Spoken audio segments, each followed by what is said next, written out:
Dove Cottage, which is just outside the village of Grasmere in the Lake District, was the home of William and Mary Wordsworth and William's sister Dorothy from 1799 to 1808.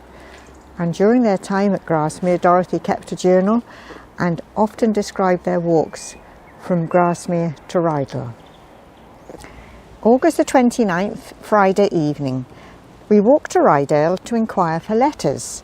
We walked over the hill by the fir grove. I sate upon a rock and observed a flight of swallows gathering together high above my head. January the 31st, Sunday. William had slept very ill. He was tired and had a bad headache. We walked around the two lakes. Grasmere was very soft and Rydal was extremely beautiful from the western side. Nabscar was just topped off by a cloud which, cutting it off as high as it could be cut off, made the mountain look uncommonly lofty. We are going to follow some of the routes that the Wordsworths would have taken, following the old turnpike road and the Coffin Path or Corpse Path.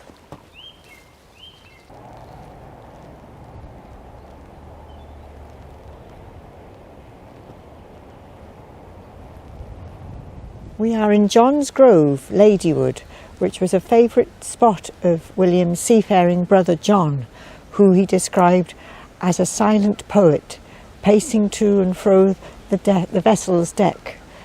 But sadly, John was lost at sea in 1805, but the Wordsworths really loved coming here.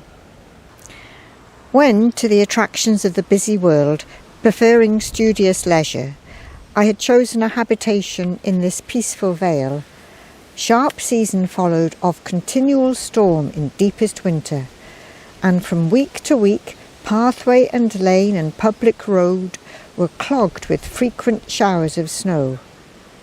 Upon a hill, at a short distance from my cottage, stands a stately fir grove, whither I was wont to hasten, for I found beneath the roof of that perennial shade a cloistral place of refuge with an unencumbered floor.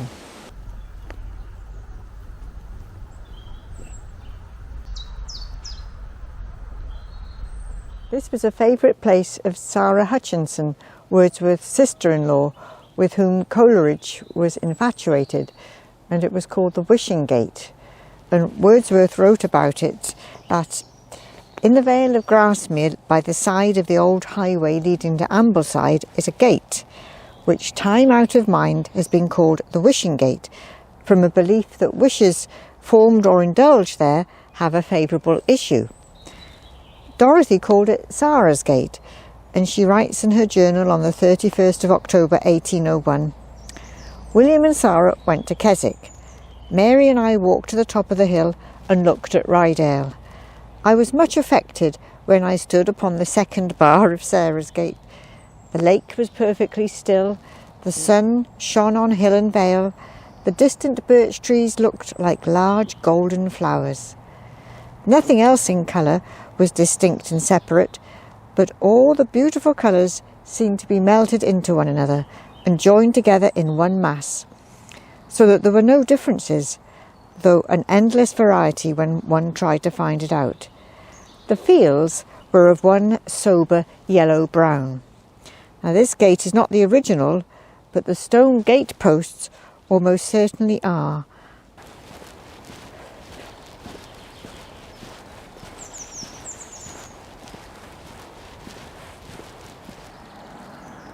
The Wordsworths would watch the world pass by at Glowworm Rock on the only main road between Ambleside and Keswick. Of course now the main road is passing below, right by the lake. And they would have seen vagrants and beggars and soldiers and tourists making their way to see the picturesque. And Dorothy wrote in her journal on April the 24th, Saturday, a very wet day. We walked in the evening to Rydal. We all stood to look at Glowworm Rock, a primrose that grew there, and just looked out on the road from its own sheltered bower. We have now left the old turnpike road and are going up to the Coffin Path. This is the Coffin Path which carried bodies along from Rydal to Grasmere because there was no burial ground in Rydal, and there were some large flat stones along the way where the coffin would be rested on, because you can't imagine carrying it all the way up and down territory, and people were very superstitious, making sure they always used the same stones. But anyway, this was a favourite route of the Wordsworths, to come from Grasmere to Rydal along here, and then to stop under Nabscar. Dorothy wrote in her journal, "We determined to go under Nabscar, and thither we went. The sun shone and we were lazy. Coleridge pitched upon several places to sit down upon, but we could not be all of one mind respecting sun and shade, so we pushed on to the foot of the scar. It was very grand when we looked up, very stony, here and there a budding tree." Wordsworth was fascinated by this stretch of path, and he walked it many times, and he dramatised the rocky terrain in his poem, The Oak and the Broom. And this is the oak speaking. "Down from yon cliff a fragment broke. It came, you know, with fire and smoke, and hither did it bend its way.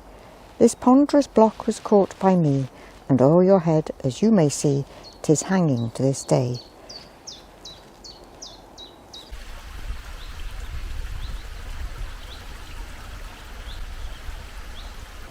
Tree-covered Heron Island was a favourite picnic spot for William and Dorothy, and they would often row out to it. The waves round about the little island seemed like a dance of spirits that rose out of the water round its small circumference of shore, Dorothy wrote in her journal.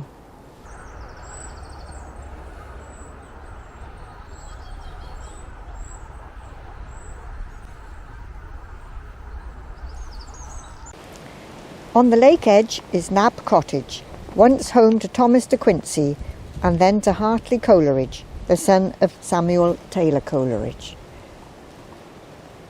We have come at the end of our walk to Rydal Mount, a paradise, the nicest place in the world for children, Wordsworth wrote.